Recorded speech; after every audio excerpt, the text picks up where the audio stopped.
Developments in the transfer of Victor Osimhen late last night, very early this morning. Carve Solikol does not sleep. He just plugs himself in, I think, for a little bit of a recharge, because he said that potentially this could make the move significantly easier and better to do by the end of the day, in that Chelsea and the Napoli star would consider a loan with an obligation to buy.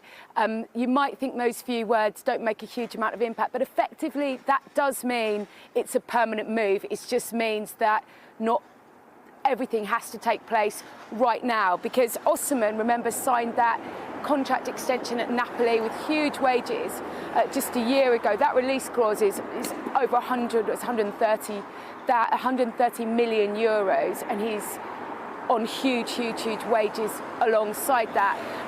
That's the release clause. Chelsea, unsurprisingly, given what they've spent in the window and because they are more streamlined in their finances, didn't want to pay that out. But this obligation to buy at the end of it, it's effectively a move, isn't it? Which is what Osimhen wants himself.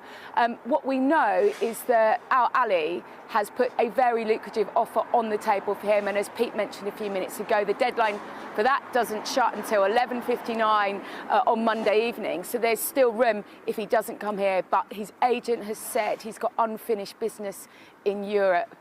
What a prospect if he does come over here to the Premier League. I think Chelsea fans could get very excited if this one can get over the line before the deadline. Well, this is why Osimhen is rated so highly, because across the 5 big European leagues in England, Spain, Italy, Germany and France, only Erling Haaland has scored more league goals than him. Easier and better to do by the end of the day, in that Chelsea and the Napoli star would consider a loan with an obligation to buy.